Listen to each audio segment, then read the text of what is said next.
In the jewel pits of Tohr, the slaves are eagerly awaiting the moment in which Tarzan will release them from their chains and lead them in revolt against Atea, White Queen of Tohr, and her yellow warriors.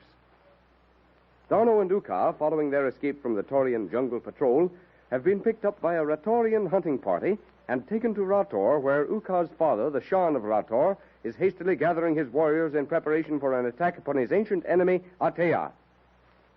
In the city of Tohr, in Atea's palace, the queen has unexpectedly decided upon a visit to her treasure vault. The key cannot be found, and suspicion falls on Jeanette Burton. As she is about to be searched by the queen's women, Wong Tai arrives. The wily Chinese diverts Atea's attention while Jeanette surreptitiously gives him the key which he has induced her to steal. As the search for the missing key progresses, Mungo, chief of Atea's warriors, arrives with news of a planned uprising among the slaves of the jewel pits. What say you, Mungo? A mutiny among the slaves? Runic spies say slaves talk of revolt. That is impossible. Runic say he hears slaves talk. But they are in chains. They have no weapons. How did Runic learn of this? He hear Kai Luke, a Ratorian, talking with slave during night. So, and where is Runic? Mungo sent him back to jewel pits to watch. A revolt among my slaves. Among men starved and broken, fit only to be fed to lions. What say you of this, Wong Tai? It were better to reserve an opinion until the matter has been more closely investigated, Majesty. Then we will investigate. We will find the source of this conspiracy and remove it. Mungo, we visit the jewel pits at once.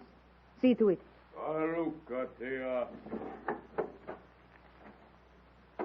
This is ridiculous, laughable. A revolt among men who are beaten dogs. To counteract the plot, if plot there be heaven-born, should not be difficult, with the assistance of our worthy ancestors. But were it not better to send for the Ratorian Kailuk and question him here in private? No, we shall go to the pits. This Ratorian dog will tell us what he knows in sight and hearing of all the slaves. May this one inquire if the All-Wise has ever had to deal with trouble of this nature heretofore? Never. During my reign, no slave has ever dared even lift his voice against me. It is unheard of. Perhaps there was a precedent during the reign of one of your illustrious ancestors. If so, the ancient writings of our priests make no mention of it. 'Tis said in the classics that destiny has 4 feet, 8 hands, and 16 eyes. How then may the weak mortal with only 2 of each hope to escape? How? Escape?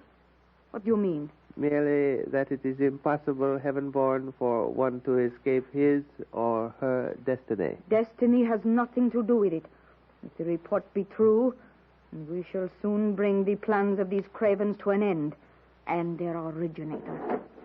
Hello, Katea. Elephant for ride to jewel pit ready. Come, Wong Tai. We will interrogate the Ratorian slave, Kailuk.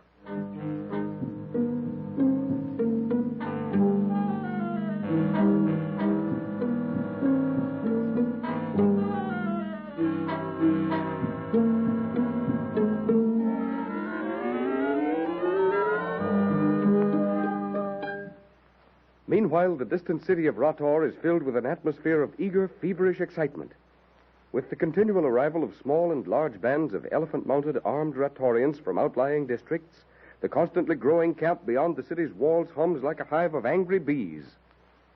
In the council chamber of the Shan's palace, the huge yellow-skinned Ratorian leader, surrounded by his chiefs, Uka and Darno, lays his plans of attack before the council. Silence, my chieftains. Silence. You, Timur, with 3 towers of foot warriors will attack the south gate. It will be a sham attack to draw the Taurians from the north gate and wall, which we will take with scaling ladders.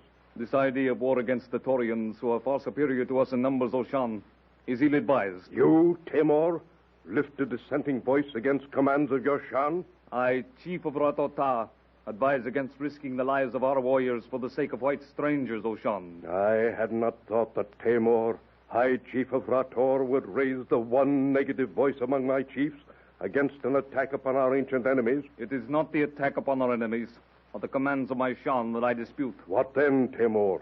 I question the reason for such an attack, O Shan. These white men have twice saved the life of Uka, your Bashan, whose word of assistance has been given. And the word of a Ratorian, O Timur, be he Bashan or simple warrior, is not lightly given and never broken. Timur need not be taught the code of honor of the Ratorian. The question is withdrawn. To continue, then, with our plans, have the towers of foot warriors been ordered to march, Timur? The order has not yet been given. Then give it at once. They must arrive before the walls of Tohr on the day before the feast of Pantu, 2 days hence. And the elephant towers, my father? We ride at their head at sunset this day, my son. Go, Timur. See that my orders are obeyed. The towers of foot warriors will march within the hour. I obey, O Shan. Ordano, Uka has informed me that you are a chief of fighting men in your country. Ça c'est vrai, Monsieur le Shan. I am an officer in the Navy of France, and as such, I am at your service. Taruk, then bear this message to the chief of elephant men. All elephant towers will be prepared to move forward at the hour of sunset. Go to your men.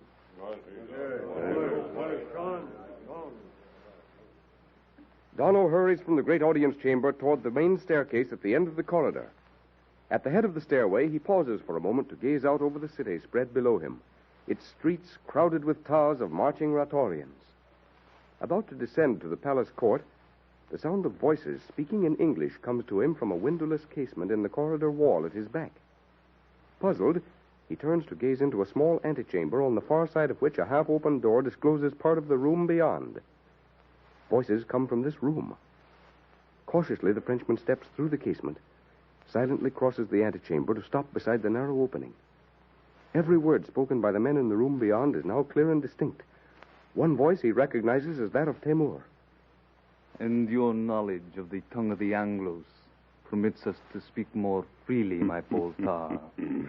Which means there is less danger of our being overheard or understood by walls which are said to have ears. Exactly. Then you will do as I say.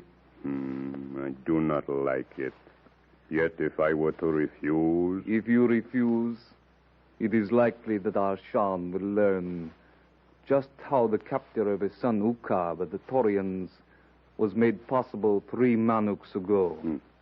The doom of Poltar would be sealed. Had I but known then that the signal you ordered me to flash from the Tower of Antuk would result in the capture of Uka and his hunting party. The signal was for our own patrol, Poltar. How were we to know that the Taurians would intercept it? How indeed, Timur? Come, my friend. Be sensible. Do as I say, and the error of yours will remain forever buried in the past. Or at least until you find another duty for me to perform. Well, so be it. I am committed. Good, Poltar. You are truly wise. Now, repeat my instructions. I ride to Tohr without delay.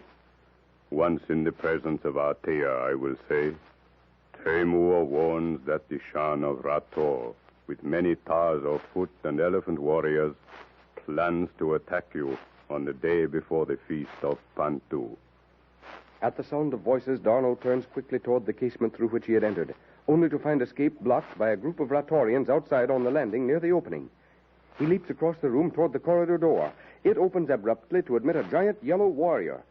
Simultaneously, the door of the inner room swings open wide, and in the opening stand Poltar and Timur. Meanwhile, in the jewel pits of Tohr, Atea, accompanied by Wong, Mungo, and a troop of mounted guards, glares angrily out over the heads of hundreds of silently watching pit slaves from her place in the howdah of the royal elephant. Beside her sits the suave, inscrutable Chinese, Wong Tai. On the ground beside the elephant stands Mungo with Runik, the spy. And those are the dogs who conspire against me. Now, Runik, Ukola Lauratore, Kailuk. At the harsh command, Runik turns, lifting his arm, points a yellow finger at Kailuk, who stands silently with folded arms beside Tarzan and O'Rourke. Loose him from the chain, Mungo, and bring him here. May this one speak, heaven-born? Wait, Mungo. What is it, Wang Tai? Your illustrious majesty will note that the Ratorian is companion slave to Tarzan and O'Rourke. Well, what then?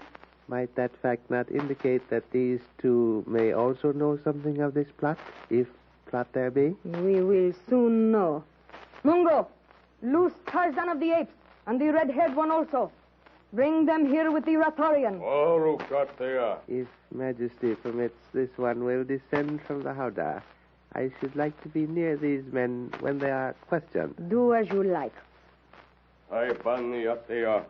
Here are slaves. You there. How are you called? I am Kailuk of Rator. Kailuk of Rator. Word has been brought to me of a conspiracy amongst the slaves of the jewel pits. What do you know of it? A conspiracy, Your Majesty? Holy St. Patrick, Tarzan, the cat's out of the bag. Quiet. Listen. Well, slaves, speak. What do you know of it? I do not understand, Majesty. A conspiracy against whom? You understand well enough, Kailuk of Rator.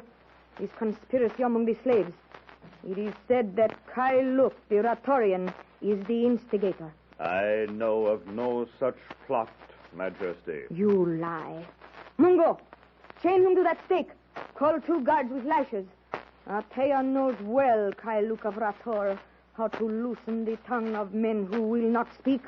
It is possible, Heaven-born, that one of those others, Tarzan or O'Rourke, may know something of this. Wang, ye filthy heathen, here at the bottom of this, if I tail order them to take the chains off me hands and face... Silence, Terence O'Rourke. Do you know anything of such a conspiracy? Me? Heathen? And how would I? I can't even understand the language. We waste time, Wang Tai. Mungo, is the Ratorian bound fast? Farouk, he is prepared. Then let the guards use their lashes until he speaks. Faster! Oh. Faster!